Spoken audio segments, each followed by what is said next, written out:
Hey guys, what's up? This is Al from It's Android's World here for droidshark.com with another Android game review for you guys. Now this game is called Raging Thunder by Polarbit. It's going to cost you $3 in the Android market, and this is one of the most graphic intensive, best racing games currently available in the Android market. And if you guys don't like it, you can get a refund. So let's go ahead and take a look at the game itself.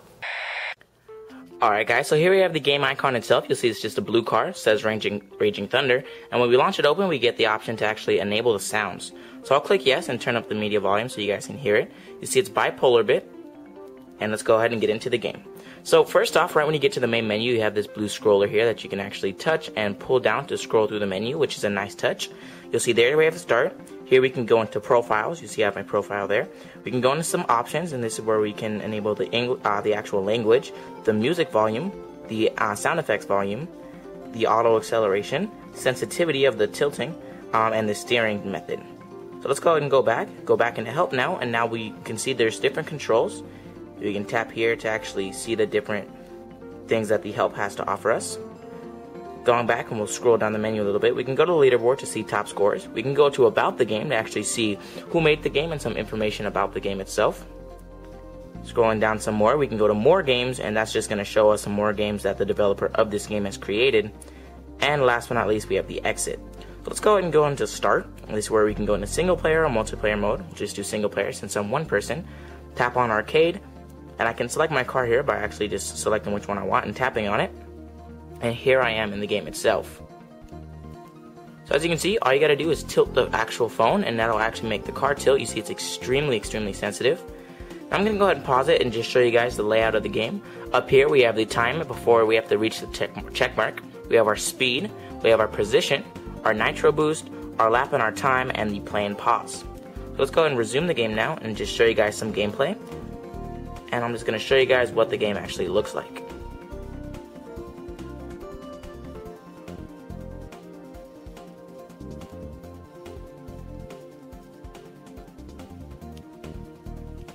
So once you collect nitro like you just saw, you can tap and hold the nitro to actually continue to use it. You can see the blue flames on the bottom of the back of the car to actually show you when you're using the nitro. Now you definitely want to be extremely light and careful with your tilting of the steering because it's extremely sensitive. I tried turning down the sensitivity. It didn't seem to help too much. Maybe it's because of the great accelerometer in the Nexus One. Maybe it's because the game's a little bit well done. We'll have to see what it is with more testing of the game, but definitely extremely sensitive.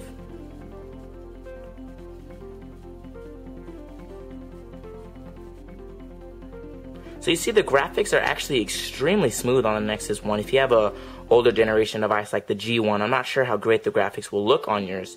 But on the Nexus One, the graphics seem to push through very nicely, very smooth. You can't really tell that there's any dropped frames or anything like that. In terms of the texture of the ground and of the leaves, it's really decent for an actual video game on a phone, which is something you'll definitely notice.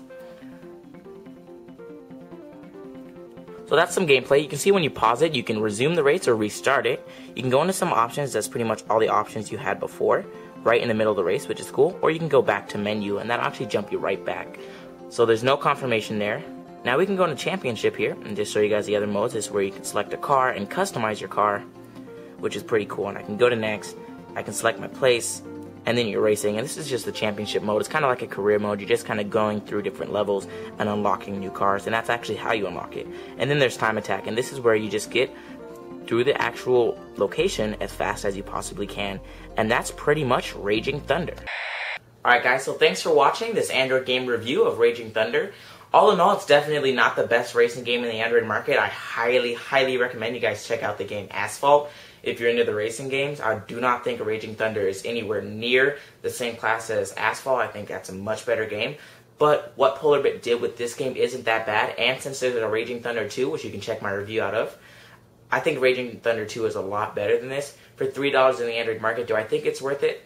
Not quite. I don't think it's quite there yet. Some updates should bring new cars, new customization, better volume, better controls. I mean, there's tons of different things these people can upgrade with this actual game. But all in all, it's not too bad. Just don't think it's worth $3.